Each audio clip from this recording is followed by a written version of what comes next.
Hello hi എല്ലാവർക്കും പുതിയൊരു വീഡിയോയിലേക്ക് സ്വാഗതം.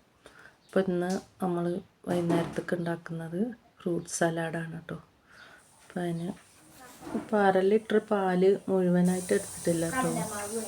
അപ്പോൾ അതിലേക്ക് 2 സ്പൂൺ കസ്റ്റർഡ് പൗഡർ ഇട്ട് കലക്കിയിട്ട് വേണം ഒഴിക്കാൻ.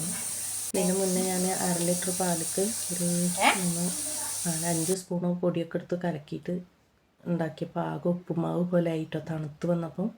അപ്പോൾ ഞാൻ 2 സ്പൂൺ എടുത്തിട്ടുള്ളൂ. ഇപ്പോൾ ഇനി നമുക്ക് അടി പിടിക്കാതെ ഇളക്കി കൊടുക്കാം. പിന്നെ മാങ്ങ ജ്യൂസാണ് ഇന്ന് കലക്കുന്നത്, ടാങ്കിൻ്റെ അല്ല കേട്ടോ പൊടി.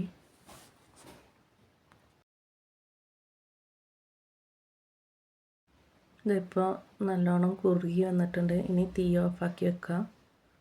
ഇനി നമുക്ക് ഫ്രൂട്ട്സൊക്കെ ഒന്ന് കട്ട് ചെയ്യാം. ഇതൊന്ന് വീട്ടിൽ നിന്ന് കൊണ്ടുവന്ന പപ്പാളിയാണ് കേട്ടോ, നല്ല പഴുത്തിട്ടുണ്ട്. അപ്പോൾ ഒന്ന് ചെത്തിയെടുക്കാം.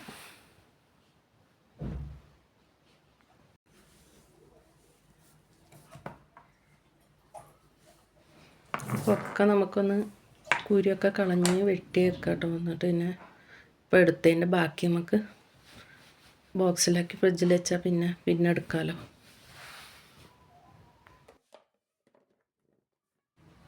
പിന്നെ വൈകുന്നേരത്തേക്ക് ഓട്ടടയാണ് ഉണ്ടാക്കുന്നത്. അപ്പോൾ പച്ചരി കുറച്ച് ചോറിട്ട് കൊടുക്കണം. 1 ഗ്ലാസ് അരി എടുത്തിട്ടുള്ളൂ കേട്ടോ. അതിട്ടിട്ട് അത് ആട്ടി വെക്കാം. പിന്നെ ഫ്രൂട്ട്സൊക്കെ കട്ടാക്കി സാലഡ് റെഡിയാക്കിയിട്ട് ഫ്രിഡ്ജിൽ വെക്കണം. ഇനി ഓട്ടടക്ക് അരി അരയ്ക്കുമ്പോൾ ഒരു 10 മിനിറ്റ് മുമ്പെങ്കിലും അരച്ച് വെക്കണം കേട്ടോ. എന്നിട്ട് കുറച്ച് അപ്പസോഡയും ഓയിലൊക്കെ വെച്ചിട്ട് വെച്ചാൽ ചൂടാൻ നേരം നല്ല പണി കിട്ടും. പിന്നെ പട്ടാണി കടലക്കറിയാണ് ഇന്ന്. പട്ടാണിയൊക്കെ നേരത്തെ വേവിച്ച് വെച്ചു. അപ്പം നല്ല വിസിലടിച്ചപ്പോൾ നല്ല വെന്തിട്ടുണ്ട്. അല്ലെങ്കിൽ വേവില്ല, അല്ലെങ്കിൽ വെന്ത് കലങ്ങും ചെയ്യും. ഇപ്പോൾ ഓട്ടടയൊക്കെ ചൂടാൻ സമയമായിട്ടുണ്ട്. കുറേ ദിവസമായിരിക്കണം കേട്ടോ ഓട്ടട ചുട്ടിട്ട്. അതാണ് ചട്ടിയിൽ നിന്ന് കിട്ടാൻ കുറച്ച് പണി. ഇനി അപ്പോൾ ഒന്ന് വൈകുന്നേരത്തിന് ചോറ് 1/2 ഗ്ലാസ് അരിയുള്ളൂ കേട്ടോ വെക്കുന്നത്.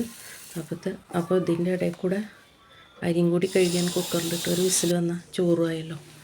അപ്പോൾ ബാങ്ക് കൊടുക്കാൻ നേരമായി. അപ്പോൾ ഇന്ന് ഇത്രയേ ഉള്ളൂ.